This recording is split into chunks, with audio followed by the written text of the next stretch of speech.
There's a certain type of fear people grow up believing in. This type of fear lives far away, comes from strangers, and looks obvious when it's walking toward you.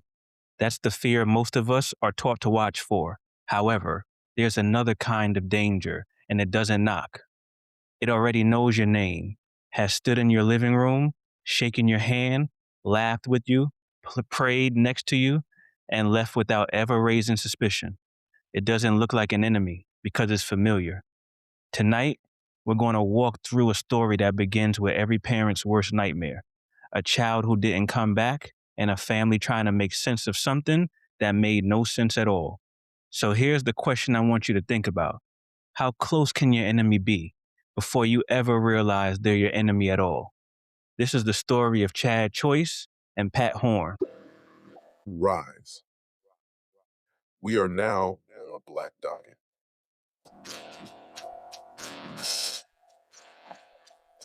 Yes, it's been a long time. Been a super long time. Hello. Hey, y'all.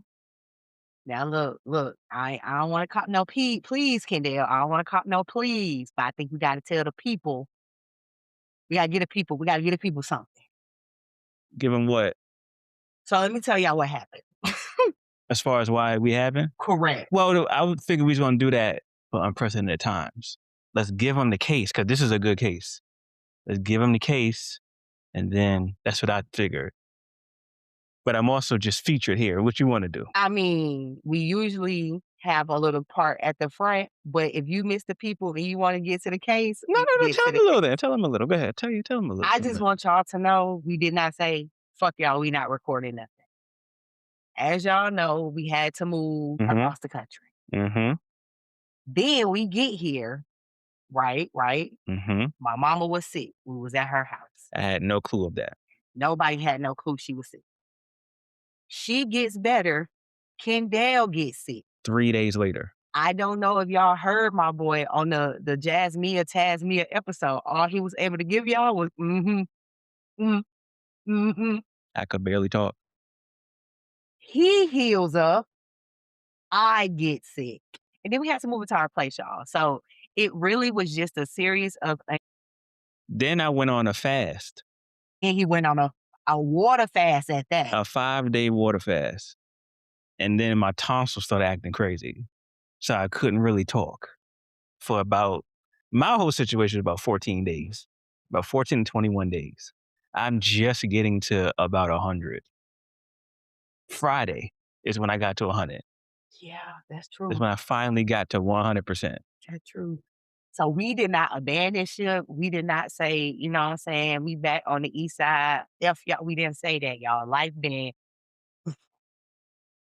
on us. But we back. What's that supposed to be? When you get hit, they hit you so hard you hit a wind. That's the wind. That was the wind knocking us out. Oh, okay. That's interesting. But we back. Our house is in order. Our life is in order. It ain't in order, but it's much better than what it was a few days ago. Because boy, man, the way them tonsils was feeling. But let's get into the story. This story starts the way most stories do, with people just living their lives. In Tyler, Texas, the Choice family, they weren't famous. But you ain't have to be famous to be known. And they were known. The kind of known where folks see you at the grocery store, the kind of known that people trust you with things that matter. The Choice family owned a funeral home, which meant when life broke somebody's heart in that community, chances are the Choice family was standing right there, helping put the pieces back together, guiding families through the hardest days of their lives, helping people say goodbye, helping people find some kind of peace when peace wasn't easy to come by. That kind of work make people respect you. It also make people trust you. And respect in a town like Tyler travels fast. They were a church family, and not the kind that shows up on Easter and Christmas. I'm talking about the kind of family that was done on Sundays, Wednesdays, revivals, fish fries, the whole thing. The kind of family where faith wasn't something you talked about, it was something you lived. So when you put all that together, the funeral home, the church, the reputation, the Choices were the kind of family people felt safe around. And the neighborhood they lived in felt safe too. Kids rode bikes, neighbors watched out for one another, people sat on porches and talked longer than they planned to. It was the kind of place where folks believed that if something bad was going to happen, it would happen somewhere else, on the news, in another city, to somebody they did not know. Not here, not on this street, not to this family. This story doesn't begin with fear. It begins with normal life. The kind you never realize you're going to miss until it's gone. And you know how every place has a rhythm to it, not the kind you hear, but the kind you feel. The way morning sounds, the way evening settles, the way people move through their lives without even thinking about it.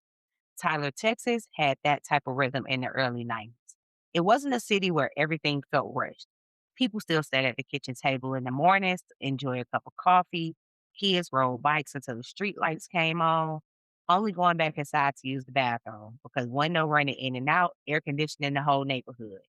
Folks talked a little longer than they planned to, standing in driveways or leaning on fences, mouths just a running, because nobody felt like they had anywhere else that they needed to be in a hurry. And when you grow up in a place like that, you start to feel like the world is smaller than what it really is. You recognize faces, you know who belongs where and to who, you know which houses have kids, which one keeps their dogs tied up in the yard, which neighbor is always out watering the grass before sunset, being nosy to see who's coming and going. Church wasn't something people do on Sundays. It was part of how people stayed connected. If somebody was sick, it was announced on the sick and shut in list. And that's the list me and Kendall was just on this week. The sick and the shut in, baby. And word got around. If somebody was struggling, you knew a rent party was on the way and people was gonna show up. People looked out for each other in ways that didn't feel unusual. It felt normal. And normal is a powerful feeling. Because if life feels normal long enough, you stop looking for danger. You stop imagining that something terrible could be close enough to touch your family. You start to believe that the worst things you hear about on the news belongs to other places, big cities, faraway states, names you never said out loud. Not the streets you drive every day, not the town where your mail gets delivered, not your hood, not here, not where everybody knows everybody. That was the feeling in Tyler back then. Steady, familiar, predictable.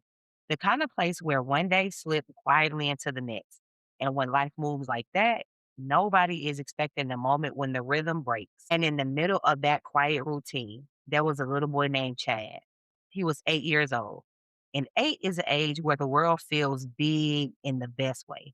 Days feel long, summers feel endless.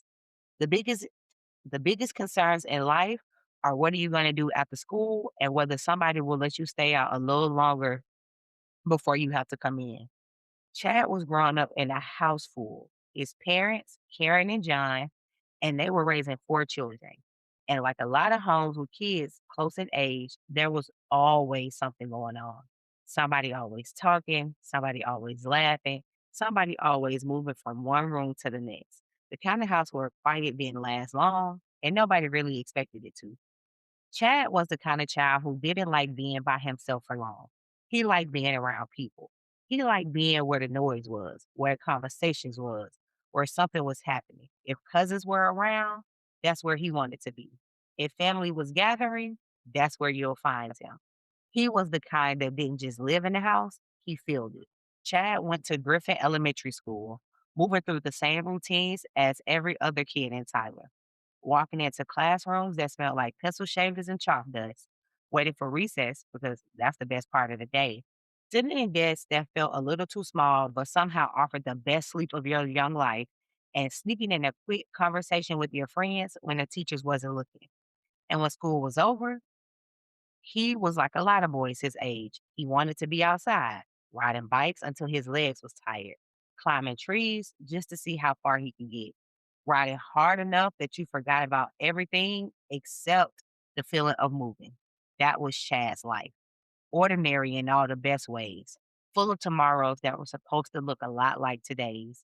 And for a long time, that's exactly how it went. October 13th, 1991. That was a good day, Kendall. It was getting ready to be your birthday. You was having a good day that day? I'm not sure. I'm not I sure. think he was having a good I day. was going to be 3. I would like to believe I was having a good I day. think he was having a good day. I would like to believe so. I think it was lit. Like Vic. And that day started like most Sundays in the Choice household. but with one small change. Most Sunday mornings, the entire family would be getting ready for church. But this morning, Karen decided to let her kids sleep in. No rushing, no getting everybody dressed and out the door, just a slow morning at home, only having to worry about yourself and what she needed. Nothing about that decision felt important at the time. It was just one of those small choices families make without thinking twice. Karen went to church, she received her word, she ran her Sunday errands and made it back home to start on Sunday dinner. Normal Sunday. That is, until Chad wasn't where he was supposed to be. At first, it didn't feel like danger. It felt like a kid being somewhere nearby, outside, at a neighbor's house, somewhere close enough that he'll be back in a few minutes. So they called his name, and then they started looking. The yard first, then the street, then the neighbors. And after a while of looking without finding him, that feeling started to shift because the places he should have been were empty. Neighbors began to help. People started outside, more voices joining in calling his name. The kind of search that starts small but spreads fast when the community realized something isn't right. And then came the moment every family dreads when you stop thinking something isn't right and understand that something is very, very wrong. That's when the calls start. Family first to get everybody to the house, then law enforcement. And once police arrived, the tone changed. What had been a worried search by parents and neighbors became something more serious, more organized, more urgent. And as the hours passed, the neighborhood shifted from concern to fear because too much time had gone by. Everybody understood what that meant. And if nobody wanted to say it out loud, Chad Choice was missing. And while everybody was looking for Chad, it was one person who was visibly missing from the search party. And it was strange because this person was close to the Choice family. And his name was Pat Horn. And Pat wasn't a stranger to anyone in Tyler. He was around, familiar enough that no one thought twice about him, and at the time Chad disappeared, Pat was 17 years old, still a teenager, the kind of face people recognized, but didn't have to study too close. He was known to spend time with the teens in the Choice family. He'd earned their trust the way people do when you're around long enough, through presence, through familiarity, through showing up enough times that nobody questions, why are you here? The Choice family also felt some sympathy for him because even then, there were cracks in Pat's life that most people chose not to look at too closely. He was at that age where he was starting to drift with the wrong circles, known to hang with the drug dealers and the gang bangers. Gang banging. The people that was bringing all the violence to Tyler, Texas. He was getting in trouble, but not the kind that gets you headlines and newspaper mentions, but the quiet kind that builds on itself.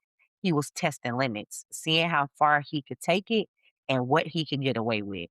But none of that was visible enough to raise any alarms to anybody that knew him. Not yet, anyway.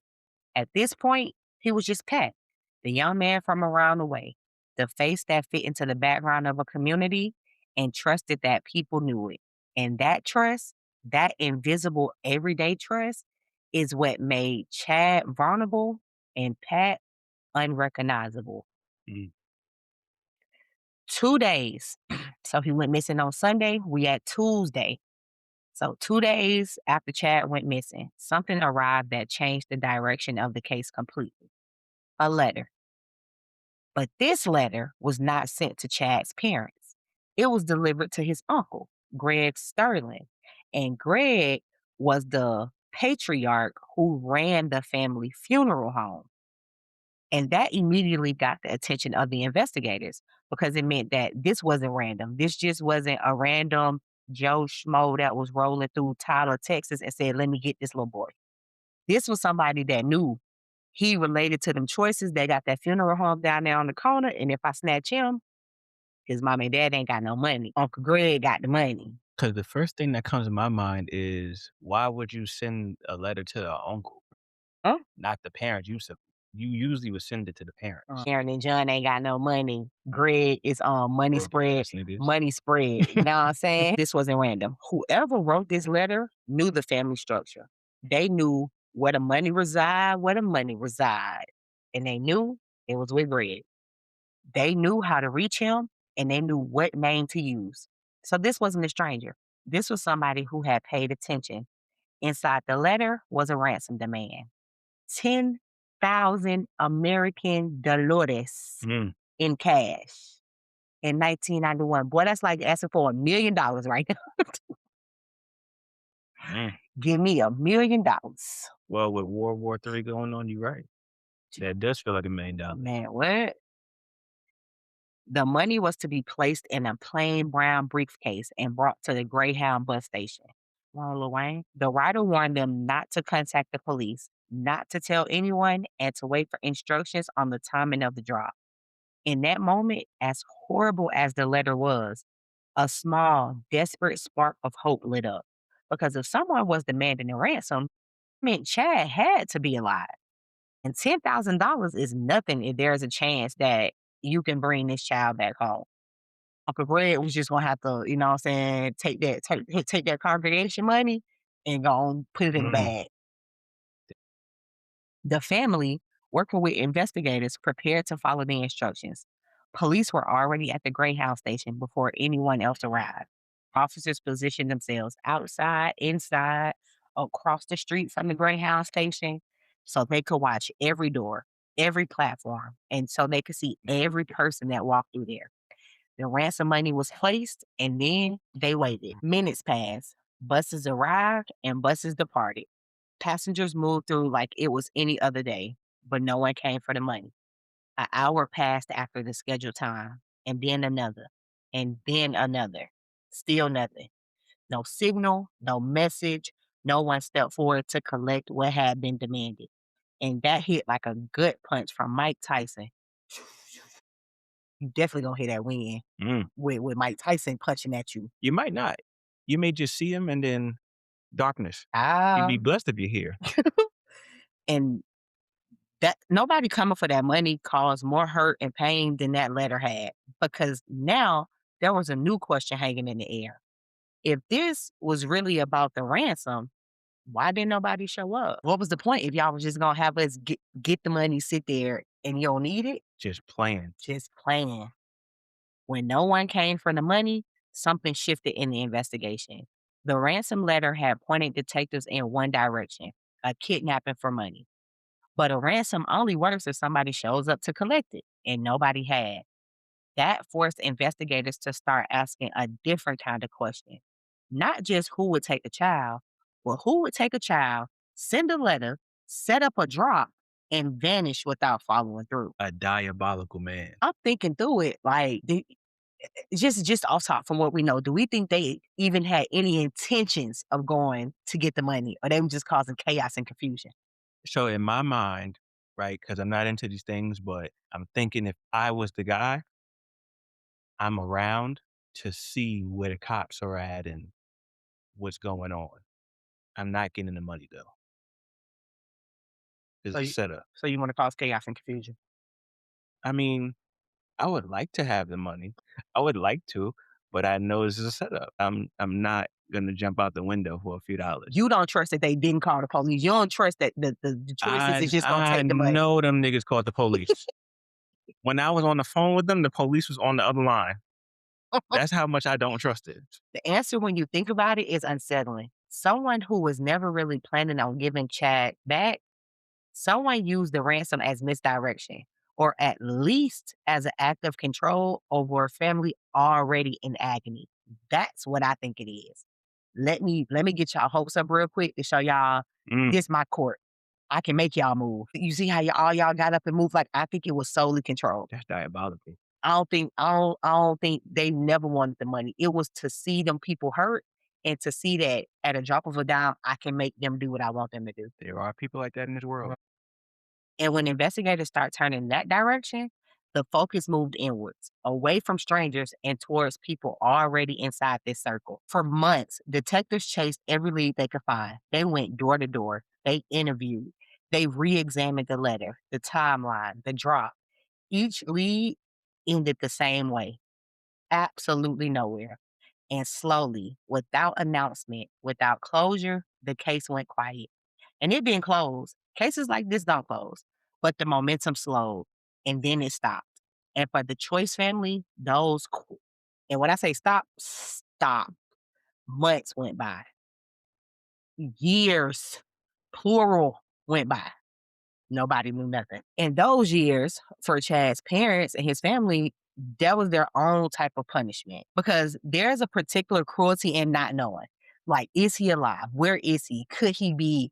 Like, I It's horrible. every week I do missing person, and it's just like, damn, the agony of just not knowing. Like, at least, I'm not gonna say at least, but with death, it's final. I know you dead and you finna be in the oven or in the ground or wherever you about to be, right? I know where you at. But just missing for years, And that possibility just lingering. it's different from grief. Grief at least gives you something to hold. Not knowing keeps you suspended, reaching out for an answer that doesn't come, hoping for a call that never arrives. Waking up every morning in the same in between place where hope and heartbreak have no boundary between them. Karen and John Choice lived in that space. Their community held them the best way they could. But the truth about Chad, where he was, what happened, who was responsible, stayed buried. 4 years. That Choice went missing October 13th, 1991, not to be heard from again. That's where we gonna leave Chad. Okay. Now we're going to Pat. So by the summer of 1994, the kind of trouble Pat had been drifting towards wasn't quiet anymore. It was organized, deliberate, and all about money. On July 21st, 1994, a small credit union in Tyler opened its doors like it did every other morning. Employees settling in, coffee being poured, customers coming in, handling the ordinary business of life. And this is 94. So people was probably doing all type of stuff. Can I write a check to send my mama $5? Can I pay my car note for $2.32 with a check? I wanted was they taking money out? $2.36 for your car note. Oh man. Was they taking money? They wasn't taking money out the bank. Everything was checks back then, right? In Yeah. 94. Yeah. Yeah. I went down to the grocery and they said that my book not balanced. Help me balance my book. I'm not sure they created the debit card yet. I don't think so. If y'all know if the debit card, not the debit card, if everybody had access to debit cards in 1994, let us know. I'm sure some of you rich daddy fat sats, y'all probably had debit cards in 1994. But the regular people, did they have debit cards? Checks just, and maybe this is how kids feel about debit cards, checks just seem so inconvenient. I got to write this out. First of all, You saying that now because you have all the technology. that's But true. if the technology didn't exist, all you know is a check. That's true. And I'm thinking about me. And I don't know if yeah. y'all know this. I'm gonna let y'all know a little bit about me. I can't spell. I suck at spelling, right? So I got you on the check. But when it comes time to spell out 1,452, 58, and 62 cents, Have the teller write it for you. know what I'm saying? Oh, it just seems inconvenient. And I'm only saying that because in my mind, checks and WIC work the same way. And I used to Ooh. hate being behind people who had WIC. And I wanted them fucking cereal, but I hated being behind people who had WIC at the store. And I just always feel like that's how a check go. And that shit is just super inconvenient. mm, But back to the story. So they opening the credit union, they doing what they gotta do, right? Whole bunch of paper shuffling going on in there. I feel like the 90s sounded like paper shuffling. and keyboards typing. That's true. That's true. And nothing seemed unusual. This felt like a normal day until two men walked in wearing masks and carrying guns. There's a moment in robberies where the air changes, conversations stop mid sentence, chairs scrape against the floor, everybody freezes because everyone understands at the same time that this is not a misunderstanding. This is real. The men moved fast. They rushed the tellers, demanding cash, pushed urgency into every second so nobody had time to think clearly. In minutes, they was gone. Mm. Quick enough that they believed they'd gotten away with it. But robberies, they leave traces. Witnesses who remember things, a jacket, a voice, the way somebody moved when they ran. And a few months later, the same credit union was hit again. Unbelievable. Now, One day in the future, I'ma swindle a story about a real bank robbery that me and Kendall know about. We didn't do it though. Going to hit the same place, I feel like is bank robber 101 of things you should not do. I agree with that. You should not do that. I don't care how easy it was to hit the lick. You do not go. That's common sense. In a few months, they went. It wasn't even 3 months before they went there. So it was like 2.5 months. The same kind of entry, the same weapons, the same speed. But this time, the cameras got clearer. Them people said, y'all not finna come in here and rob us no more. Mm.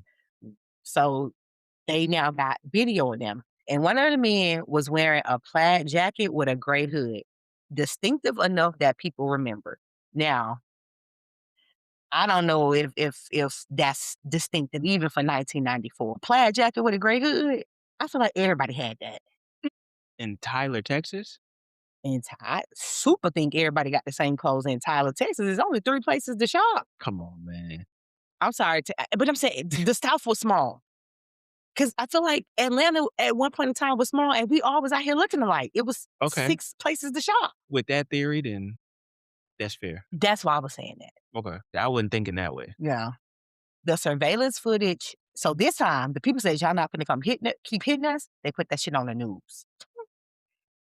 These men came in here and robbed the bank. This is what they had on. This is who we looking for. This is the plaid jacket with the gray hood on the news in Tyler, Texas. Damn. And when it aired on the local news, for most people watching it, it was just another crime clip. Something you shake your head at before the commercial break. But not for Officer Louis Carrera. When he was looking at that screen, he didn't just see 2 masked men. He saw something that made the back of his mind sit up. The bill, the way one of them moved, the clothes. Not enough to prove anything, but enough to feel familiar. Because Carrera wasn't just a police officer in that moment. He was a neighbor, a man who knew the faces that belonged on his street. And not long before the broadcast, he had seen 2 young men in the neighborhood acting in a way that didn't sit right. People always in somebody's business. They kept looking over their shoulders, watching every car that passed, moving like people wanted to find out if someone was coming from them. Officers learned to recognize that kind of nervous. So Carrera picked up the phone and called the police. He works at this place. So when they get to his house, he tells them, hey, I see my neighbor. He lives next door. This is his next door neighbor. He was walking strange. He's been acting strange. I don't know if it's anything. This is where he lived. This is where y'all should go. This is who y'all should talk to. This is from a jacket and 2 people walking into a bank on a CCTV. While I think Carrera should have minded his damn business, this is great police work. It really is. This is great police work. And a good use of word of mouth. Yeah. Like I don't know Mr. Carrera, he not in our story for real, but I will take it that he's a good detective. And when the detectives came, they went to his house first, then they went next door. Detectives went to the home of Chris Wells. When they got there, they knocked on the door. Obviously, Chris didn't come to the door, but they showed the person who opened the door a picture and said, hey, do you know this person? The person says, yes, I know this person. That's Chris. This is Chris' brother at the door saying that's Chris with the police at the door. Now, I don't know how politics, you know what I'm saying? I don't know. I don't know. I don't think he was supposed to say, yeah, that's Chris. I don't think that's with the feds at your door with a picture of your brother, obviously from a bank robbery. I don't think you're supposed to say, yeah, that's Chris. I mean, true. At the same time, you should know your brother. And you should know that if you out here doing what you're doing, Your you brother can't gonna just tell. run to the house Yeah. and think your brother not going to Yeah. say anything if the local authority shows. And his brother didn't have no emotion. They say he looked at that picture, he looked at them very on the spectrum like, yeah, that's Chris. And he said, that's Chris. His name is Chris Wells. They showed him the other picture. He said, oh, yeah, that's Gene in them. That's Gene Lindsay. And they showed them another picture because now they had cameras outside of the bank. So they got Gene and Chris going in the bank. They got somebody sitting in the car. They showed the brother that too. And he say, oh, yeah, that's Pat Horn. So now We know for sure they done robbed the bank 2 times. Now we got names of the people that we know robbed the bank. But before investigators could pull that thread, something else happened. On October 5th, 1994, 80-year-old man named JC was working at his roadside fruit stand the same way he had done countless times before. Wooden tables, handwritten signs, a man who knew half his customers by name. The kind of place people stop not just to buy something, but to stand in the shade and sit down for a minute. That morning started like any other morning. A local officer stopped by and spoke to Mr. JC. Just a regular conversation. She told him she'll be back later because she needed to buy some produce before she headed back home. And when she returned, something felt wrong immediately. The stand looked untouched, fruit still sitting where it had been, money stuck under a rock. But JC was gone. His truck was about a mile down the road, parked in an empty, like just in the empty field, Hmm. empty. Then came the part every officer hopes never comes over the radio. Someone pointed towards the woods, and inside, JC had been found dead, shot once in the back of the head. The money from his stand was still on him. Investigators began to believe the truck itself was the target, transportation, not cash. Witnesses later reported seeing 2 young men nearby that day, struggling to drive the stick shift car that JC had. They was grinding the gears, lurching forward, clearly unfamiliar with what they had on their hands. It was one more piece in the puzzle that no one truly understood yet. But the pattern was forming. Robberies, weapons, violence. That was coming easier each time. And the circle around Pat Horn was beginning to tighten, even if no one realized how many of these events were connected. So These boys is wilder. they was tripped that. So now the police, they still got to go pick up Chris. Remember, Chris' brother that ratted him out, all 3 of them. So now they just sitting back watching. Which is still crazy to me. Your brother didn't say, "Hey, bro, I told you know what I'm saying? He didn't say nothing."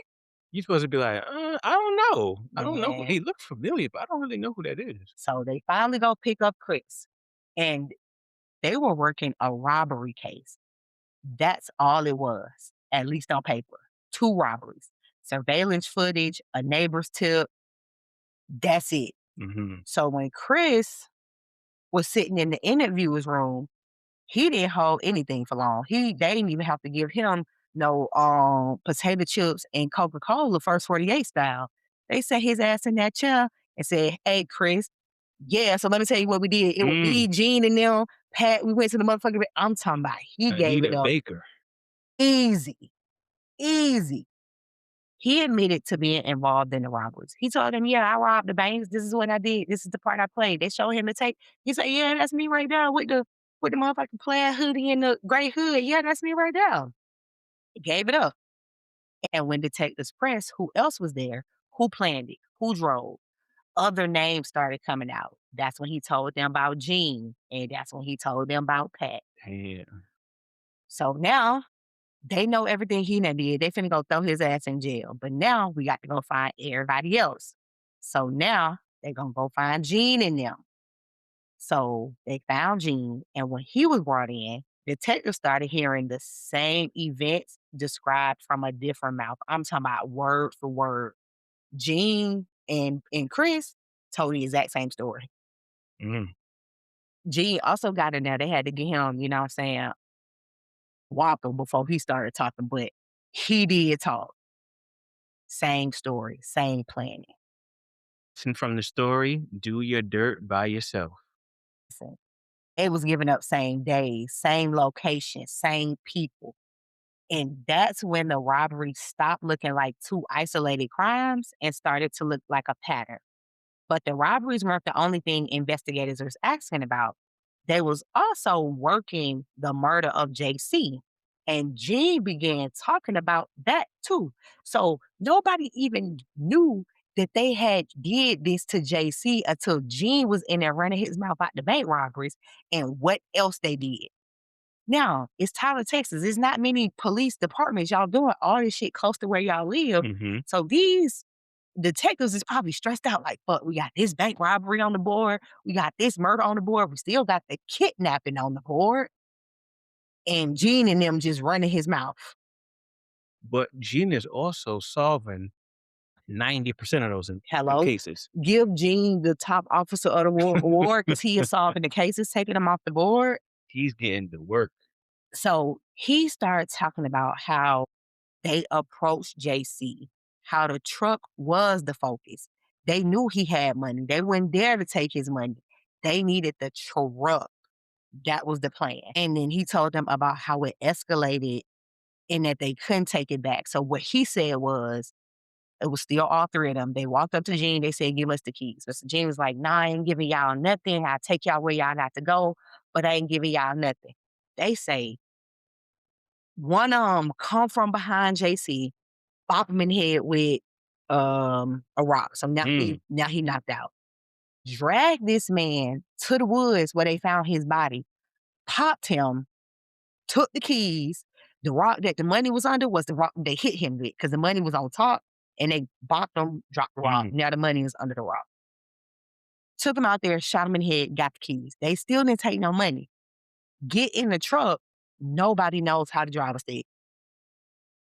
They didn't encase the joint before they do this. You're supposed to find out if the truck is automatic. You look for these things. Nobody knew how to drive a stick. So now it's this country road and you sitting here driving this shit like bumper cars and you the only one on it. Of course, people gonna remember that. But that's what Gene told them. That's what Gene told them. They've been more singing. Boy, what? And it was in these interviews that something unexpected surfaced. Not from the detectives, but from the suspects themselves. Because Gene, still in there yapping his mouth, also said, what y'all want to know about Chad Choice? Here, so why not? The detectives didn't react, at least not outwardly. Good detectives rarely do. But when they heard that, and once they heard it, they did let it go because Chad Choice was not just a name at this point in Tyler. It was an open case. He was still a child that had disappeared 3 years earlier without a trace. That file had gone quiet. But again, remember I told y'all, they said they never closed it. Open that bitch back up because Gene and them in there talking his mouth. So now they started asking different questions, careful questions, Pacific like the ocean questions. Questions that had nothing to do with the banks or the fruit stands. We already know we finna send y'all niggas down the river for both of them. Thank you, Chris and Gene and them. Thank you for that. Now let's talk about this one so we can send y'all down the river again for this. And every role and every question that they asked these two men came back to the same person. Who was the person? Pat goddamn Horn. That Pat Horn. Mm. So by the time detectives turned their attention fully towards Pat Horn, he was not hard to find because he was already sitting in Smith County Jail because they caught him on something else he had done did. He was not hiding. He was not running. He was locked behind a concrete and steel while the pieces of several investigations were quietly beginning to overlap behind those walls. Now, the police knew he was there. That's why it was in no rush to go find where he was when Gene and them and Chris That makes sense. was in there doing all that talking. Like, okay, then what else happened? Then what else happened? Because they all three was in jail, actually. God knows what they was in there for. How long they was finna sit there. Oh shit, I'm finna be. Add some more time to me. Let me tell you what else we done You did. just robbed the bank twice. Why are you outside committing more crime? Nigga, if you just robbed the bank twice, why are you still in Tyler? Well, you don't got a car, so. That's true. That's true. I mean, that's true. So when detectives first sat down across from Pat, they didn't walk in expecting a confession. Experience teach you not to expect anything from a man like Pat Horn, except resistance and or performance. At first, what they got was performative. Very, very, very performative. He talked. They ain't have to give him a whole bunch of nothing either. A little pack of M&Ms, a little sneaker bar. And he in there talking too. But he talked sideways. He didn't answer a question. You know what I'm saying? He didn't answer anything directly. He answered the question with a question that turned into a story. He'd answer something direct with something half related. He mentioned names without explaining why they mattered. He was the kind of conversation that fills up pages in a notebook, but it really ain't nothing in there but a whole bunch of bullshit that he done said. Mm-hmm. But still, they kept listening because even when someone is talking in circles, there are moments when them circles tighten. Moments when something slips through that wasn't rehearsed. They talked to this nigga for days. They was bringing him down there for, I think it was something like 3 weeks every day they was talking to him. Mm. Because that's just how much. And at this point, he probably was thinking, I don't want to be in that jail. I'm just finna start pulling shit out the sky. And make requests. Yep.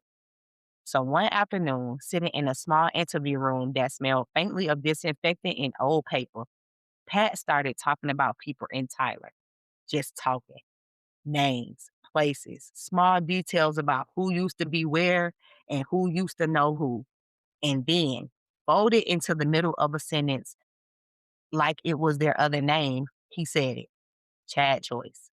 The detective sitting across from him, they didn't react again. They didn't look up. They didn't change their posture. They let the silence sit for a second. And then eventually they asked, what about Chad? Pat leaned back in his chair and he started talking in circles and squares and octagons again. And it came out in fragments at first. A location mentioned without context. A movement described without a timeline. A name dropped and then left hanging. Detectives didn't interrupt. They just let them talk.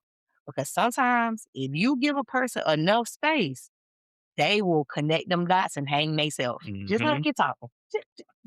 Go ahead, Pat. I gotta be at work anyway, brother. You ain't got nowhere to be but Smith County Jail, so keep talking. And slowly, over the course of several conversations, the fragments got sharper. Pat began describing things that weren't common knowledge. Details about the kidnapping that never had been printed in a newspaper. Small things, timing, positioning, movements. That wouldn't mean much to someone outside the case, but meant everything to the detectives who had been living with that file for years. And that's when the interviews changed, and not in a way that Pat could see, but internally. Detectives shifted from listening politely to listening carefully. And there's a difference. Listening politely means that you're letting someone talk. Listening carefully means you're measuring every word against everything you already know. They started asking him clarifying questions at this point. Where exactly was this? How far from the town? Who else was there? Not aggressive and not confrontational, just steady, one detail at a time, something that can be checked, something that can be verified. Because the truth, unlike a story, leaves tracks. Detectives began comparing what Pat said to reports written years earlier. They went back through timelines. They looked again at evidence that had been logged and then gone quiet. They checked distances. They re examined locations that had once been searched and then abandoned. Some of what he said didn't line up, but some of it did. And that was enough to keep the interview going. And they kept talking to him. They kept bringing him down there, y'all. And after years of nothing, things started happening fast. Not in one big break and not in one moment where suddenly everybody knew the answer, but in a stretch of weeks where every time investigators thought they understood how bad the case was, it got worse. It's getting worse. This time, something showed up at the jail. And if you've ever been inside jail, if you ever heard anything about jail, watched anything about jail, the one thing I think everybody know about jail is that when you get something sent to that jail, them people is going through it. Yes, they are. You not finna get nothing in that jail correctly. You not getting nothing in that jail correctly without them people looking in. We can all agree to that. Yes, we could. Cool. So we know everything gets screened. Letters get opened, packages get checked. Mhm. Nothing just walks in unnoticed. Not even your people. Not even your people. So when a package arrived addressed to Pat Horn, it was open like any other piece of mail would be open. And inside was a bone, a small human bone sent to him at the jail. Mm. And right away, The people holding it understood this wasn't something ordinary. There was also a note, a warning, telling Pat to not talk about Chad Choice. The irony. The irony. Somebody wasn't just threatening him, somebody knew what he was saying. Somebody was paying attention to what was happening inside that jail. The ball was sent to be examined. And when the results came back, they confirmed what nobody ever wants to confirm in cases like this. That bone belonged to Chad Choice. And just like that, the case changed. Up until that moment, there had always been a small space where people could still hope. Hope that maybe Chad was out there somewhere. Hope that there was still time. That space closed. But the cruelty of this case did not stop there. Because not long after, on October 13th, exactly 4 years to the day that Chad had been taken, something was left on the Choice family's porch in a paper bag. No one around. No signs of anyone leaving. Just a bag waiting. Sarah was getting ready to go to church. She was doing it was a Sunday again. She was doing her regular due diligence. Praise the Lord. She walked outside, see the bag, open the bag. What do you think is in the bag, Kendall? A skull. It is 100% a human fucking skull. Small enough that there was no question about what it was. And a note referencing the ransom. Words that weren't meant to communicate. They were meant to wound, meant to remind, meant to demonstrate that whoever had done this still had power over the family that had already suffered for 4 years. Karen dropped to her knees. She screamed, she yelled, she wailed, because what do you do? What do you do, man? Like, there is no proper way to handle that.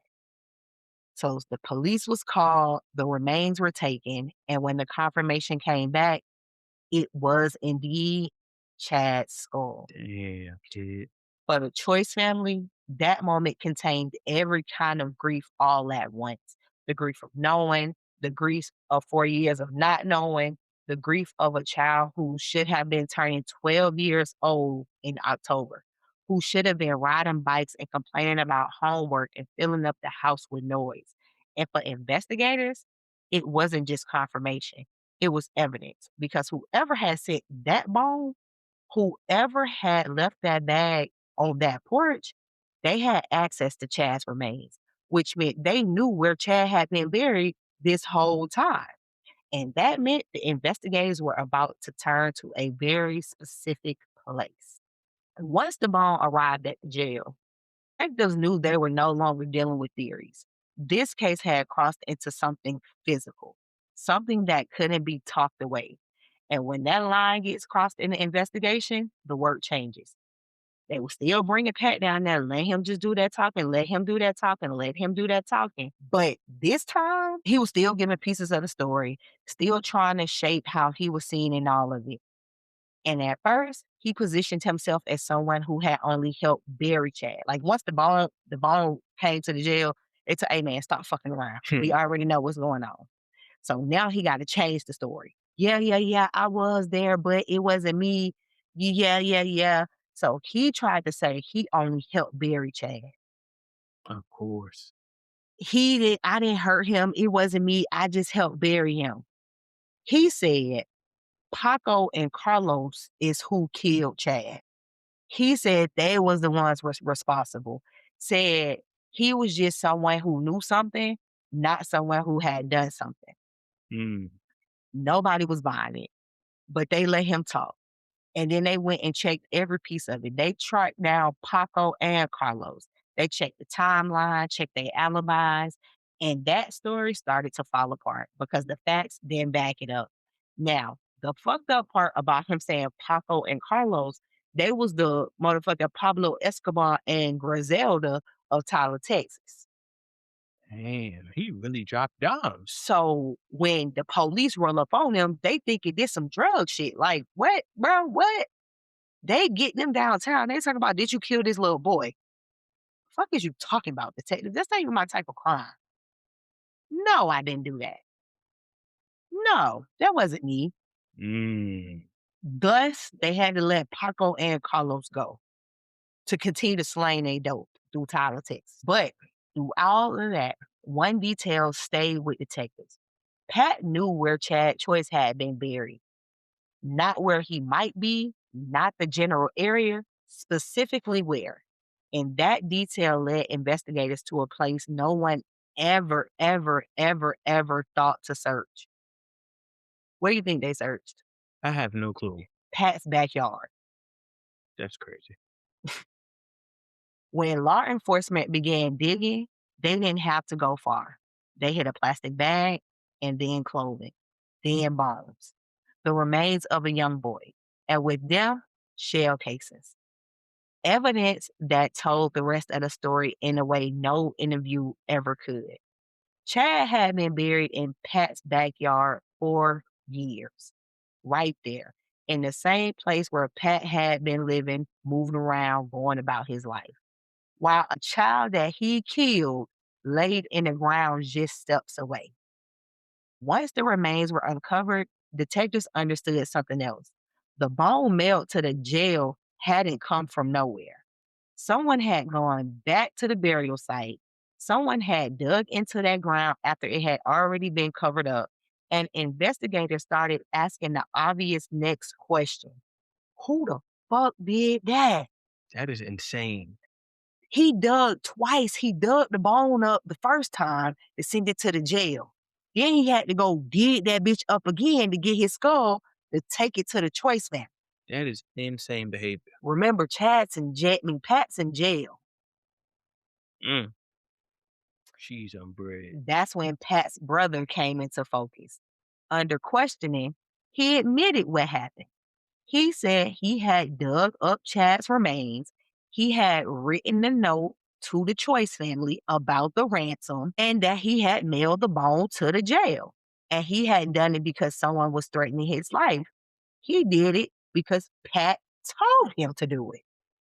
Mm. And Pat. He said nobody when he was because they asked him like, okay, was Paco and Carlos threatening your brother? He said no, nobody was threatening him. Nobody even knew that this boy was in the fucking backyard. But again, Pat being a bitch ass nigga, because why would you even enter? Because you know they're finna lock your brother up. Your brother is going down the whole thing, the threats, the packages, the suggestions that someone was trying to silence Pat had all been staged from inside of the jail. Pat wasn't a victim being pressured into silence. He was manufacturing the appearance of being one. And that told detectives everything they needed to know about the kind of man they were now building a case against. Once Chad was found in the backyard, the space Pat had been using to talk around disappeared. The questions were different now. Investigators weren't asking if he knew what happened to Chad. They were asking him to explain. And slowly, not in one speech, not in some dramatic moment of consciousness, the fragments started getting closer to the truth. He began describing how Chad had been taken, how things had escalated, how a situation that started with control turned into something that couldn't be undone. The picture that emerged was this: Chad didn't go with a stranger, he went with Pat. That was what made it possible in the first place. Pat wasn't an unknown face in Tyler. He was around. He was familiar. He was someone a child wouldn't immediately fear. And when someone you recognize tell you to come with them, you don't react the same way you do when it's a stranger. You don't run. You don't scream. You go because nothing in the world has told you yet that this person means you harm. That's how Chad ended up in Pat's control. And at some point after that, the situation turned violent. Chad was shot, and then Pat made a decision that defined the next 3 years of this case. He buried Chad in his own backyard, not miles away, not somewhere remote, steps away from where he was living. For years, Pat walked past that spot, slept in that house, went about his life of crime while the truth lay just beneath the surface. Mm. And the reason none of this had been discovered sooner came down to something simple and devastating: access and time. He had access to Chad because Chad knew him. He had time because he knew nobody would look in his backyard. That combination, familiarity and time, is what allowed this crime to stay hidden for as long as it did. And you would think once Chad was found, once the truth was out, once detectives knew they had something and where, that the worst part of this story would be over for the Choice family. But it wasn't, because even after Chad was found, Pat still had one more card to play, and that raggedy bastard played it. After remains are recovered in a homicide case, there are legal procedures that have to be followed before a burial can take place. Evidence documentation, case related clearances, and in this case, one of those steps required Pat's signature, not because he deserved control, not because anyone wanted to give it to him, but because the law requires certain releases tied to evidence recovered on his property. So, because they found Chad's body on his property, he had to sign over the paper to give the evidence to the people from his property. Got it. And he refused, straight up refused, would not sign the paper at all. And because he wouldn't sign, Chad could not be buried. After years of not knowing where their son and cousin and brother was, after finally finding him, after receiving his body back in pieces, because remember, at this point, the police got whatever bone his brother sent. His family got his head. So it's the lower part of his body that they holding on to. Mhm. After enduring everything his family had endured, they still couldn't lay him to rest. Days passed, then weeks. The Choice family had to sit in that space, knowing Chad had been found, but waiting for the moment they could finally say goodbye the way a family is supposed to be able to. And for investigators and prosecutors, it was infuriating, not just emotionally, but professionally, because they could see exactly what was happening. Pat wasn't just refusing to sign, he was exercising the only control he had left: control over timing, control over the family's closure, control over the one thing he could still reach for from inside that jail cell. It told everyone involved something important about the man that they were preparing to prosecute. This wasn't just someone who had committed a violent act years earlier. This was someone who was still trying to shape events in the present, still trying to exert power, still trying to remind people that he existed and that his existence had consequences. Eventually, the legal hurdles was cleared, the process moved forward, and the Choice family was finally able to lay Chad to rest. But the delay and what it represented stayed with them. And it stayed with everyone who had worked this case because it confirmed something that the investigation had already made clear. Pat Horn was not simply dangerous. He was deliberate and controlling and damn near manipulative. Not even damn near. Up until this point, everything in this story happened in pieces: interviews, searches, bones arriving at doorsteps, stories unraveling in small rooms. But there comes a point in every case where the talk stops and the record starts. The place is the courtroom. And by the time Pat Horn began standing before judges and juries, there wasn't just one case waiting for him, there were several. And we are now on the Black Docket. The first major case to reach trial was the murder of JC. The prosecution laid out a crime where violence wasn't on accident. It was a part of a plan from the beginning. Witnesses walked the juries through the timeline. Evidence was presented the way trials always move: slow, deliberate, and methodical. The rhythm of a murder trial isn't dramatic, it's quiet. Paper shoveling, jurors leaning forward, attorneys speaking in measured tones while something devastating gets described in the most clinical language possible. By the time that trial ended, the jury found Pat Horn guilty. He was sentenced to life in prison. Mm. And for a lot of people, that would have been the end of the story. But it wasn't, because another case was already waiting. The federal robbery cases established something important. They showed the pattern. They showed the circle of people Pat moved with.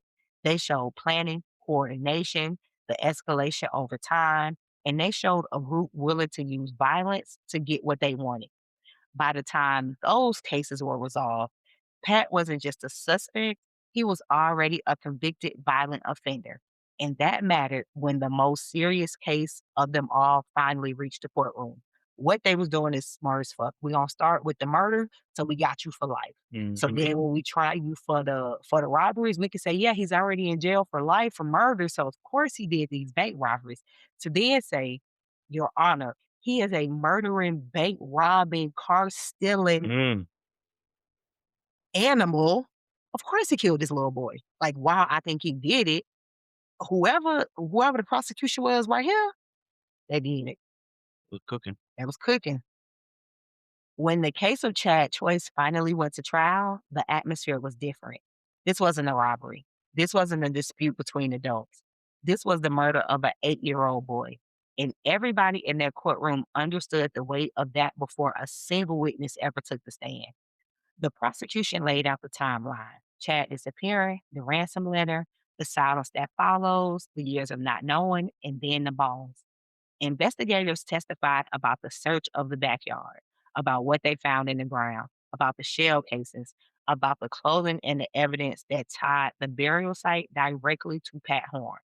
They explained how the remains had been identified, how the bone mailed to the jail fit into the timeline, how the skull left on the porch confirmed what investigators had feared for years. But in the courtroom, the story isn't told for emotion, it's told for proof. Witnesses were questioned carefully. Timelines were examined. Statements Pat made were scrutinized line by line. The defense did what defense attorneys are supposed to do. They challenged evidence, they questioned timelines, they worked to create doubt. Because in the courtroom, doubt is everything. But the prosecution kept bringing the jury back to the same anchors: the burial site, the evidence recovered from it, the details that Pat had described in those interview rooms that no one outside the case should have been able to know. There is a particular kind of quiet in the courtroom when a jury has gone to deliberate in a case like this. Everyone waits. Attorney sits still. Family sits still. Time moves slower than it does anywhere else. You can feel every minute. And when the jury returned, they delivered their verdict: guilty as a fuck. Pat Horn was convicted of capital murder in the death of Chad Choice. Years later, because Pat had been a juvenile at the time of the crime, his sentence was commuted in accordance to the changes in the law. But the conviction still stood, and he remained in prison. For the people who had worked the case and for the family who had lived it, that mattered. And it's okay. He got then that's why he was grown. He was grown when he killed JC though. Mhm. So no matter what y'all say, he's gonna sit there forever. That was messed up. When the verdicts were over, the legal part of the story was finished. The verdict had been read, the sentence had been handed down, the system had done what the system was built to do. A verdict closed the courtroom, but it didn't close a room. Because when the reporters leave, when the attorneys pack up their files, and when the courtroom lights go off, families still have to wake up the next morning and live in a world that's permanently changed. And that's where the real aftermath begins. For the Choice family, there wasn't any going back to the way life was before 1991. There was only moving forward and one day at a time, carrying something that never really gets lighter. But they didn't let Chad's name disappear. They created a foundation to his name, not out of anger, not out of revenge, out of love, a way to help other children, a way to support families, a way to make sure that something meaningful could grow out of something that had caused so much pain. And what lasts is what people choose to build afterwards. In Tyler, Texas, Chad Choice is remembered not just as a victim, but as a child who mattered, a child whose life meant something, a child whose name still carries weight in that community. And that's something no verdict can ever give, and no crime should ever take away. Mm-mm. At the beginning of this story, we asked you a question: how close can your enemy be before you ever realize they're your enemy at all? Now we know the answer. Close enough to know your routines, close enough to move through your neighborhood without raising suspicion, close enough that your child doesn't feel afraid walking up to them, and close enough to be trusted. That's the part of this case that stays with people because it forces you to look directly at the word familiar. It forces you to understand that danger doesn't always look like a stranger in the dark. Sometimes it looks like someone you've seen before, someone who already knows your name, someone your child knows by sight. The Choice family didn't just lose Chad, they lost years of not knowing, years of waiting, years of living in that space between hope and grief that no family should ever have to occupy.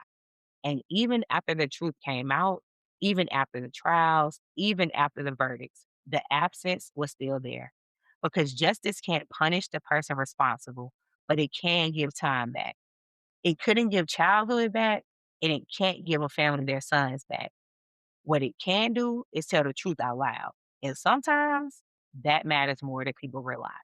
So if there is something to carry away from this case, it isn't fear, it's awareness. Pay attention to who has access to the people that you love. Trust your instincts when something feels off, and don't assume danger always announces itself before it arrives. Most of the time, it does not. As for Chad Choice, he isn't just a case file. He isn't just a name in a headline from 1991. He's a little boy who was loved, a child who had a family, a church, a community, and people who still carried his name forward and made sure he wouldn't be forgotten. And that's why we tell these stories, because remembering someone is a way of giving them back a piece of what was taken. Until next time, hold each other close. Make sure you're taking care of your village while also being a good villager. Hold it down. And remember, when it's on the docket, we gon' clock it. And another thing, I feel like ever since I've been born, there have been so many unprecedented times. From 9/11 to COVID to this man being a president and now a felon. These times need to start being precedented state. And I'm not playing. I'm putting my foot down. Start precedenting the times. I cannot keep up. I cannot keep living like this. Every single time I turn around, I'm the first to experience something. I don't want to be the first anymore. I want to be like the second or third. Like back in the day, all they had was like the bubonic plague. Okay, get over it. Every single time I go to sleep, I wake up unprecedented times. This needs to end. I literally cannot handle another unprecedented time. Get some precedent around this hoe or else. Welcome to unprecedented times, y'all. Hey, what's up?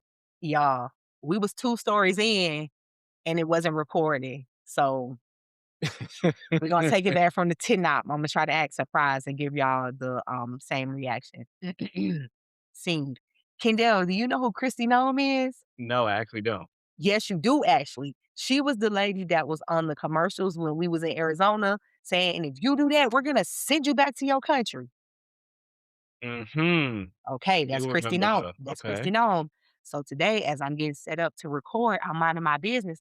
I happened to go onto Beyonce's internet and saw that TMZ done dropped the story that her husband is a cross-dresser. Mm. They said that, well, not even they said, they have pictures of him in big old titties because he wanted to be a bimbo. He was also in the chats like, yeah, I love the look. I just want to have on a big old bra where my titties are so heavy that is like crazy, insane shit. Yeah, she concerned about the wrong things. Baby, you is concerned about the wrong alien. Your husband is trying to become an alien. Yo. Plastic titties? The wrong alien is crazy. Plastic titties. They have him. He up there puckering up, pucker up his lips doing duck lips. Mm. Y'all That's be so mad. nasty. Y'all so mad at the drags because y'all husband want to be the drags. That's very true. Y'all never seen Holiday Heart. Dean Reigns was still a grown ass man, and he was doing the drag. You can do both. Bless her, Holiday. Bless her. Bless her. Mm. Warrior Woman. That is a great movie. I'm gonna go watch Holiday Heart. But yes, he is sitting out there looking like the White Holiday with them plastic old titties, and the titties had to be bottles. He had Brene type titties, Kendall. Ooh. Those some big ass titties. Child, I digress. Anyway, y'all know this is a sometimes sports podcast. So the NBA has approved 2 teams. The Seattle Supersonics is coming back, Okay. and they have also approved the Las Vegas expansion team. Mm-hmm. Now, you know what I'm saying? In my head, me and Adam Silver, we cool. You know what I'm saying? I feel like I can just Texas Jack. You know what I'm saying? Sometimes I feel like I can do that. I'm calling KD to the Supersonics. Okay. LeBron retires, buys ownership into the Vegas team. Okay. That's what I think. That's what you call him. And if not LeBron, that goddamn Rich Paul. Bipartisan LeBron. Once he say, once he AKA retire. LeBron. Once he retire. Clutch Sports. Clutch Sports Arena. That's a good move. Send Bronny to Arizona to get the West people riled up, keep him there for 4 years, draft him to the Las Vegas Clutch Sportsers. Well, LeBron is your man, so Of course. how do you feel about this? I love it. I don't even like Vegas, but I tell you one thing, No? if I don't get for the reasons that people like Vegas. If they make the buffets affordable again, absolutely, let's go. Because I felt the same way until we went, and I had a change of heart about Vegas. Yeah, because you were able to explore. I had to go walk that. I had to walk that bit. I mean, you did more exploring than me. That's true. Like, I like it for the weed part of it, obviously. I like the dispensaries and I like the buffets. Okay. I'm not a big, I don't really be shopping. So unless it's Lego or something like that. Vegas had good shopping. I don't know what's going on now, but when we went, it was good shopping. Yeah. Like if they make the buffets affordable again, I gotta try these damn buffets. any buffet. Y'all, listen. Okay. I love the I buffet. swear by these buffets. I love it, but if y'all ever want to meet at Golden Corral, call me. Man. Call me now. I don't like Chinese buffets though. Like Those be the good buffets. You know me, PTSD. I'm a little woo with the head. I got food poisoning one time from a China buffet, and Fair enough. but it looked sketchy to begin with. It was for Camille's birthday, so that lets you know the fuck type place it was. Man. And I got food poisoning, and and I ate sushi. I was doing shit I shouldn't have been doing. I shouldn't have ate that. I should not have ate it. You don't really do the sushi at the buffet. Yeah. You do the other stuff. But yeah, a Golden Corral, if they still had Ryan's, a buffet, and a cafeteria. If y'all ever want to meet up there. There was a buffet in the Bronx. It's still there. Maryland Buffet. That's my spot. Right? I want to go to that Amish buffet that's in 1.9. like PA. It was on Food Channel. I think Anthony Bourdain went there. Okay. Yeah.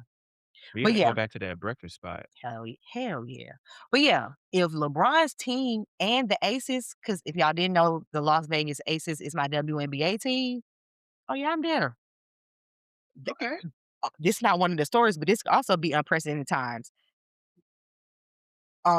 It's a hotel. I can't think of the name of the 2 hotels. They offering 2 nights, a show ticket, no resort fees, 3 meals a day.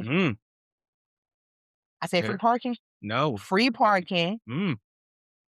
And one more thing. You touching my spot. For $325 for 2 days.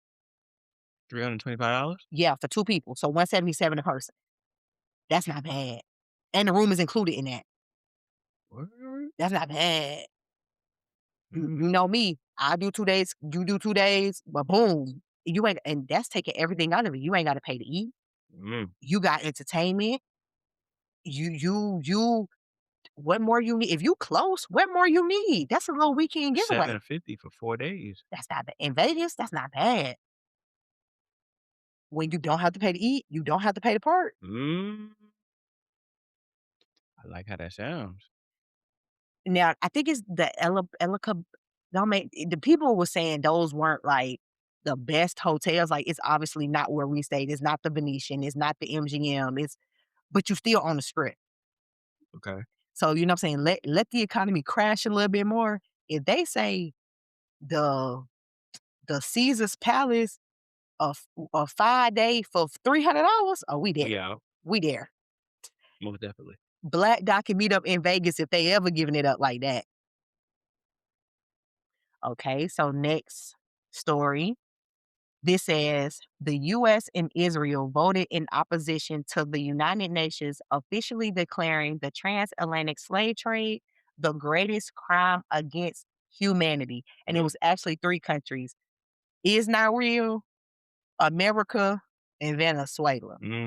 But the rest of the world has now acknowledged what I'm assuming the mass of the ears listening to me know, that that is the greatest crime against the people. And all I'm saying is, if them Jays get a check every fucking week, run me my Dolores. I'm waiting for them to have this conversation about how this came to be because I don't know how the Jays get paid. I don't know if, it just hit it like direct deposit. Give me my Dolores. Give me my dollars. we could work something out. It don't even gotta be giving my money. It could be, how about this? I need this, I need this, I need this. Remove all the debt. I Remove want all the debt. I want the workout plan the Jays Start me got. over Yeah. at 850. Yeah. Give us the land. Y'all can't come here. We gonna make our own Shabbat Shalom where we don't move. We can't even turn out a light. We gonna walk. We give us the same. Move them out. Opportunities. Send. You have to really send their ass back. That is not real, but and give us that. Just give it to us. The same way how y'all left them alone. Please leave us alone. That's all we want. I want to be left alone. But then the world will fall apart. Great. And that's what they don't want. And they ain't got nothing to do with us. The true. greatest crime against humanity. We were the benefactors of the greatest. Leave us alone. Let this shit fall. It need to fall. That also shows how remedial they are because you've been outsourcing work since the beginning of time, which shows you've been unable to do anything. Loser. Even if the conversation doesn't go anywhere, I think amongst the people because they say that don't mean that people are going to seek understanding to what it is for Black people in this particular country of America. But for us, that just lets me know that we are not a crazy people. Like, I never thought we was crazy, but I'm sure it's somebody that just like, damn, y'all say y'all created everything first. Y'all did everything first. Like, seek understanding that we are not just bumping our fucking gums. Like, this shit was brutal. They used to eat us. When people talk about bitch, they ate him. Nat Turner? Yeah. Who's they? The white people. They caught him and ate him. Because they thought that the spirit of I'm finna suck y'all niggas down, they thought that would go into him. They ate that man. The greatest crime against humanity. Thank you to the rest of the nations that is not being ran by fools and losers and L7s and dorks and dweebs. Well, they could be, but they made a decision to be on the right side of history. And right now, we rocking with it. I'll take it. Thank y'all. But the other three, and I mean, that's really the same person in three different forms. The same place. And other sports news, y'all, before I get too hyped up on my first episode back, the WNBA did something unprecedented the other day. Did they? The Connecticut Suns are going back to Houston and becoming again the Comets.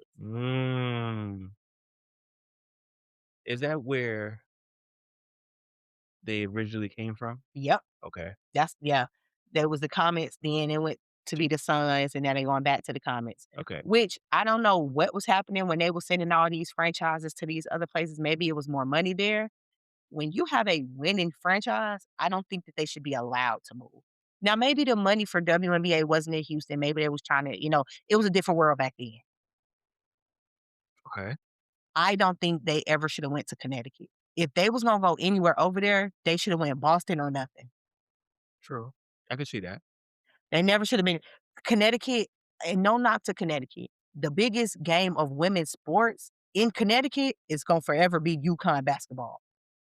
And I think they was trying to compete with that, and it never worked. They took hockey away. Yep. They had a hockey team. Yep. Whalers.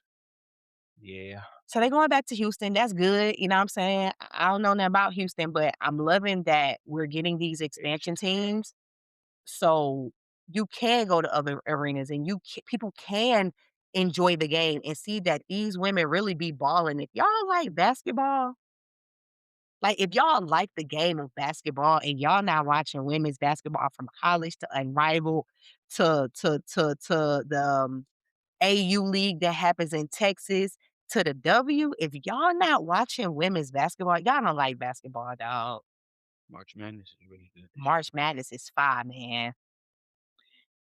The next story we got, for anybody that has ever called into Crime Stoppers and was telling your business on the people, you nosy, rosy, posy, toesy. The hackers reached all the data on Crime Stoppers Mm. and they sold it to, like, they said it was supposed to be for, like, these people who scour the internet to keep the information safe. But if you ever made a Crime Stoppers anonymous tip, it's only so long before Lil Ray Ray Yo, in the that's basement hacked that crazy. shit and put it on the net. But yes, Mm. and that's the entire, because Crime Stoppers is Damn. in its entirety. So that's the whole America. If you and yeah, yeah, yeah. Crime Stoppers. The time of exposure. Yep. Ooh. This was during Black History Month when I say this one, so I'm still gonna say it. Um, this one I was talking about. I want to do a tour of black ass places. Like, I just want to call it the Black Ass Places Tour. On the list, y'all, I got Detroit. I got Not. I don't have Michigan. I have Detroit. I have Memphis, DC, Alabama, Jackson, Mississippi, and Arkansas. If there's anywhere else for us to go, let us know. You know what I'm Other saying? people will call it Arkansas. Arkansas. We have tore down Atlanta and Harlem. You know, we done tore down these two black ass places. What? Yes. Yes. We tore down Harlem. Kendall, we both can see a picture of the most random building in Harlem, and I may not know the street, but I could be like, oh yeah, you gotta bust the left and right, the left and the right, and the man was laying down right there. That's where it's at. Yeah, I could get you there. We could see the most obsolete mural in Atlanta, and you'd be like, oh yeah, I was over there. We done I told got this a shit picture. down. Yeah, I got a picture. We done told this shit down. We need to go to some more black ass places. So if y'all listening, y'all live in a black ass place, let me let y'all know something about us being back on this east side. When I say we put pedal to the metal, Yeah. metal to the pedal, Metal to you the just let us metal. know, baby. You just let us know. I don't know if y'all know who the super mayor Tiffany Hilliard is, but if y'all don't know, she was a lady in some part of Chicago, and she was the mayor of like this small little town. She took all the people money. She was going to Vegas on these people money. She was buying trucks on these people money. Mm. She pretty much made the town broke. She is now trying to be the commissioner in Fulton County. Fulton, you guys should reject that. Man, Fulton, y'all better not never let her get on the back because she's charismatic as fuck. Like, if you don't be online, she'll get you. She will get you. And a lot of people don't. Well, a lot of people be online, but they're not getting that information. I think now that people know how to use the Google, when they put up Tiffany Hilliard and how she was up Kendall, she was like getting people kicked out of meetings. Unless they scrub it. They ain't scrubbed that shit. The super mayor Tiffany, she was buying billboards with her face on it. Because she might make that Beyonce phone call, and you won't find that on the internet anymore. Nah, they ain't, she ain't, I don't know. Listen, I don't know. You don't know if she. Yeah. Oh, y'all, while we was on hiatus, it was a new scam that I found out.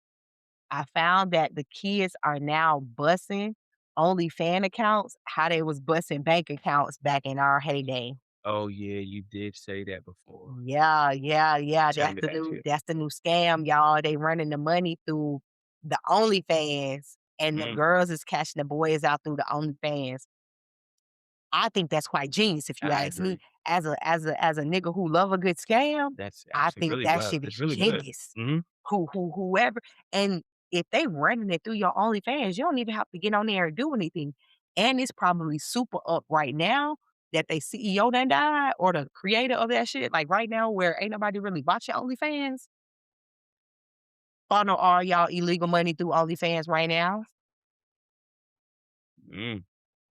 Dang, y'all, I ain't talked to y'all in so long. My next story is about when Glorilla and Brorilla was beefing about Yeah, see, I $2,500. wasn't going back that far. I just like, you know what, Imma just come up with some other stories because I have some Mhm. other stuff to talk about. I just gotta get more information on it. Now, let me tell y'all something. As I've been not talking to y'all, I have been doing a lot of reflection upon myself Mhm, about who I am as a person. mhm, And about 2 months ago, I had to really sit and think about who my favorite rappers was. okay. And anybody that know me will probably be like, "Oh yeah, Kanye West is her favorite rapper. She has that nigga tattooed on her arm. It's her favorite rapper." I don't have him actually. I have the bear, but nevertheless, right? And Which bear? The graduation bear.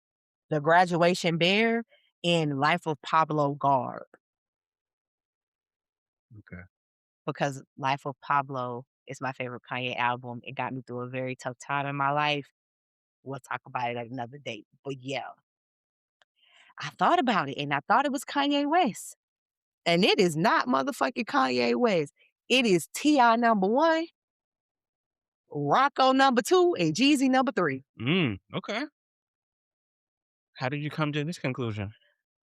As the beef was going on with 50 and T.I., I sat one day and I just looked at T.I.'s discography Mhm.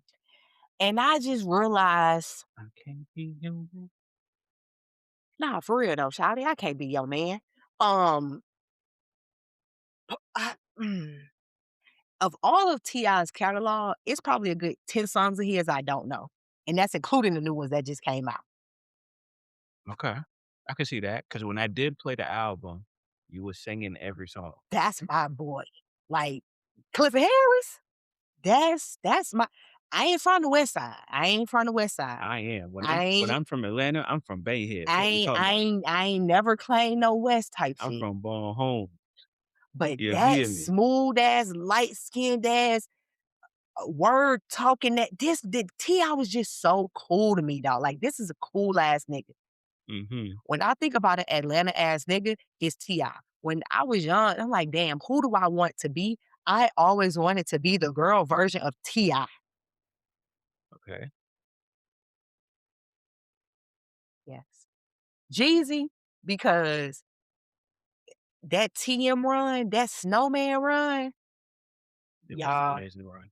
It I was had amazing. my mama was a young hoe, you feel me? So she had all the bootlegs and dope boy music is her steez. Mm, That nigga Jeezy used to make me feel like I could really, really, really, really, really mm. inside fish sticks, outside tartar sauce. I feel like I could have had it in any variation if I would have put my mind to it and hit the block.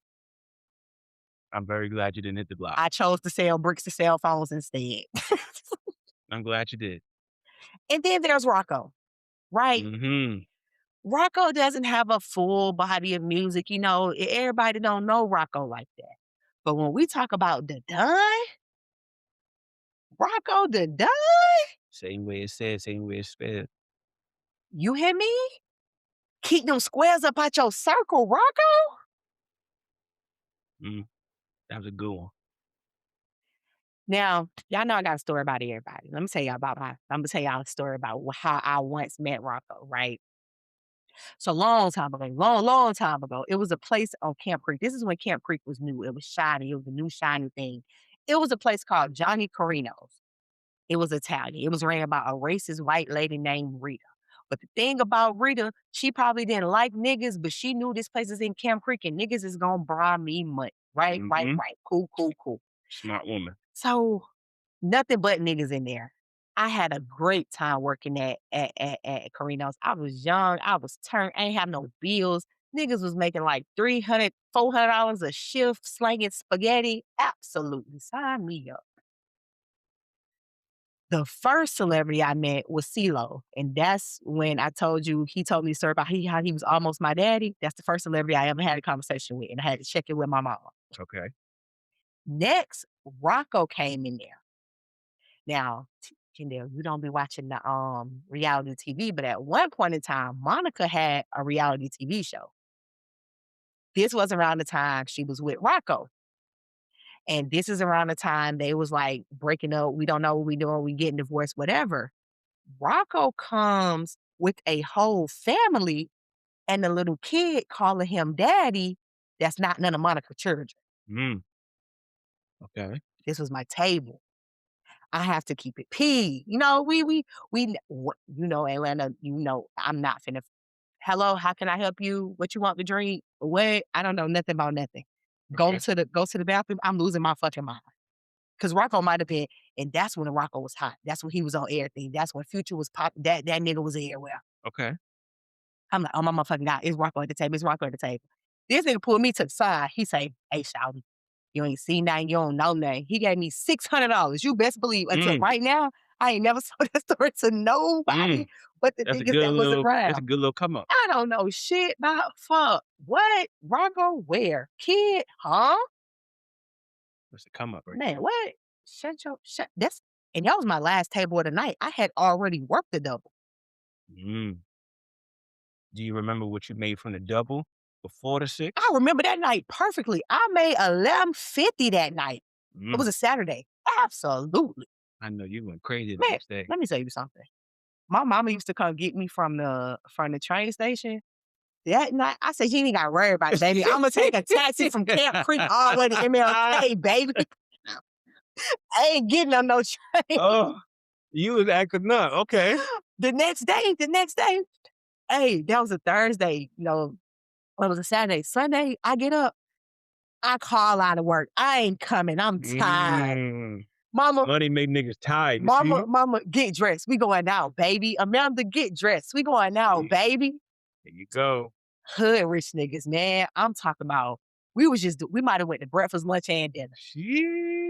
Go to the mall. You know these niggas don't want nothing. Amanda was young. She wanted like slime and shit. Get it, sister. Get it, whatever you want, sister. You know, Tan. She just wants some fucking, I think I bought some Harachis or some shit. Like, get it, mama. Get whatever you want, man. Nigga, I was broke by Thursday. But that was a good night. Shout out to Rocco the Don, man. Shout out to Rocco the Don. I know we wasn't here during Black History Month and the Coal Olympics was happening, but Erin Jackson became the first Erin Jackson became the first African American woman to win the individual gold medal at the Winter Olympics. And I think she do like some type of sledding or something. Now, this story was a long time ago, but it blew my mind, so I'm still gonna tell y'all. Okay. So in a small town, it was this man called Chris, first name Chris, last name P. That's his name. Chris P. He worked at Olive Garden. He worked at Olive Garden. He went to work high on PCP and stuck his fucking head in the fryer multiple times. PCP. Well, you know, that's the same shit that Smokey was on. That's why he was in the bird coop. That's also the same shit that that G Dep was on that made him shoot that man. If y'all didn't listen to that episode, go listen to the Travail. That was a good episode. The Travail episode. He was also on PCP. Yeah, he was on PCP. And so people was like in the back, and they say he did it one time. It was just kind of like the top of his head. They was like, bro, chill, what you doing? And they said he went back over there, took that whole fucking head and stuck his head in there. The Olive Garden closed for a total of 4 fucking days before they opened it back up. Listen, we gotta get back to the money. You can pay me it was a small town, so everybody know that the fact that this man's name is Chris P is crazy. So the fact that Crispy done killed himself crispy, you can pay me enough to eat at that Olive Garden. And I love me some Italian Applebee's. And that food was probably delicious. Because he was on PCP? No, because it was probably a good location. Oh, that was the best. That was like they high class, See? You know what I'm saying, situation over there. Leave the PCP alone, y'all. Leave the PCP alone. Man. I don't know. I maybe, depending on how cool I am with them, I might have to go and sage that place. I can't say I'm not gonna go back. Okay. If y'all gonna open it back, y'all have to buy a new frying system. Y'all can't just like clean that bitch out. I believe they will. You got more hope in the people than me. Like, I think they probably just gonna be like, oh, we need to get a good cleaning on this. No, bitch, we need a new fryer. A new fryer, and like you said, we need some sage. I'd say a new kitchen. Damn, Crispy. Rest in peace to Crispy. Rest in peace, my granny. Uncle Luke is running for Congress, Yes, sir. And in case y'all didn't know, Yes, sir. I'm not Yes. I'm not sure if he's running for Florida or Georgia. I'm not sure where he's running, but wherever he running for and y'all live there, go vote for Uncle Luke. Please go vote. Go. And if you don't know the history of Uncle Luke, he is the reason why you have parental discretion on your album covers. He's the reason why you can listen to vulgar music. He's the guy. Go do your homework because he beat the feds. And did. Now I can cuss all I want to on my podcast. Thank you, Uncle Luke. You know, he is a revolutionary for the potty mouth people like me. You know, again, I done told y'all I had a young hoe mama. Uncle Luke got heavy spins and she was not playing the edited version. You're not supposed to. She was not playing the What's the edited point? version. Hey, we want some pussy. Hey, you feel me? That's what I was listening to. So shout out to Uncle Luke. Y'all go vote for Luther Campbell. Yes. Next up, y'all know this is a HBCU podcast. 107, choose one. Choose one, but this story involves my one, the best one, Bethune-Cookman University. Allegedly, supposedly, well, I knew this. 7th Streeter is now a student at Bethune-Cookman University. You know who 7th Streeter is? Isn't he a musician? Yeah. Excuse me. Yeah, she got that.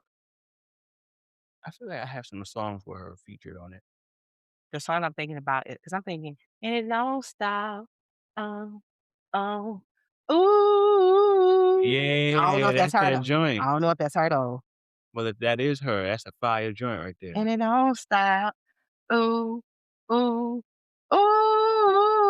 That'd be messed up if it's not her. I don't think it's her. I don't think it's her. I don't think it's her. Oh no, it is. It is. Yeah.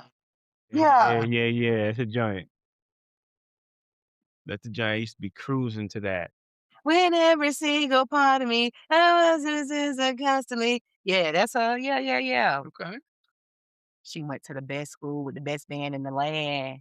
The Bethune-Cookman University. Okay, thank you. Congratulations, Alon. Thank you. And then my last story that I have for y'all. Y'all, we got to stop it with the fucking spiritual psychosis. Uh-oh. We got to stop it.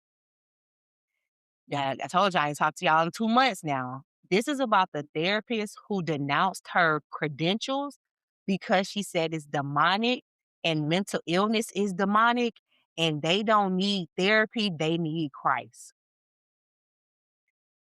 Y'all, people really be having mental issues and be whacked out they fucking mind. It is no amount of reading that book that can make somebody that's crazy for real not be crazy. Talking at them with the words of somebody that they never gonna meet, ever. You gotta die to meet the person. Allegedly. And I'm already crazy. That shit's not gonna do nothing for me. But I am glad that she gave them credentials back where they supposed to be because I think she would be dangerous had she kept them.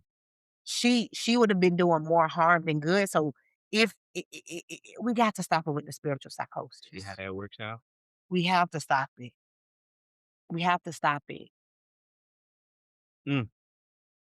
Hey, man. If they like it, I love it. Okay, so that's all I got for y'all this week. Cadell, you got anything? No, not this week, but next week I will have some things for you guys. All right, y'all. We back. We better. We for sure back though. I can actually talk now. I'm good. I'm back to 100. We got episodes written in the tuck, so you know what I'm saying? Ain't gonna be none of that hoopla. We got new equipment on the way.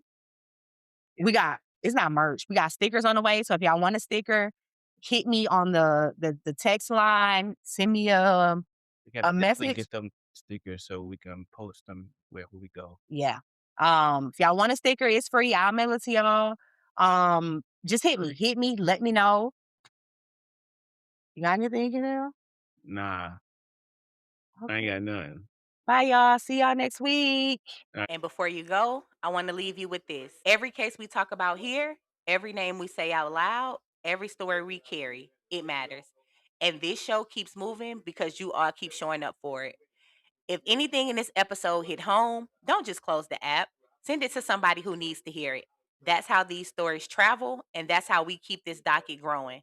So whether you're listening on Apple, Spotify, or YouTube, tap follow, leave a rating and a review, and make sure you're tapped in with us on TikTok, Instagram, and Facebook too. Talk to us over there. The docket lives for the community. And speaking of community, this season we've opened up the community docket. If you got thoughts on a case, a reaction to an episode, a tip, a case recommendation, or something that people should know, send it in. You can email us, leave us a voicemail, or text us at 404-947-4674. All the comments and reactions will be played or read on next week's episode. This docket doesn't live in a vacuum, it lives with us. And the same goes for unprecedented times. If there's a topic you want us to unpack, a headline you want us to chop up, a conversation you want on the table, send that too. The after court conversations belongs to the people in the room. And as we close this week's docket, and before y'all run up out of here, over this next week, take care of yourself and the people in your community. Because I would hate to put your name on this docket because you already know when it's on the docket, we will clock it.